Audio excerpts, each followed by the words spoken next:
टंडोलहार चंबड़ road ते फाज़िल मांडणी stop वटि टंडोलहार खां चंबड़ वेंदड़ तेज़ रफ़्तार कोस्टर ड्राइवर जे कंट्रोल मां निकिरी वई, जंहिंमें औरतुनि मर्दनि ॿारनि समेत 12 ॼणा सख़्तु ज़ख़्मी थी पिया आहिनि।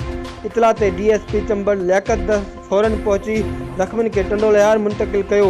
ज़ख़्मियुनि में शामिल अलू, संतेश कुमार, श्रीमती, धर्मी, सीता, जैतून, रामू ऐं ॿिया शामिल आहिनि, जिन मां 3 ॼणनि जी गणती जोगी हालत में हैदराबाद रेफर कयो वियो आहे। टंडोलहार में ट्रैफिक जाम हुजण जे करे हादसा मामूल बणियल आहिनि। कैमरामैन अब्दुल गनी जरवार सां गॾु इरफान अली जरवार, सिंध आवाज़ न्यूज़, चंबड़।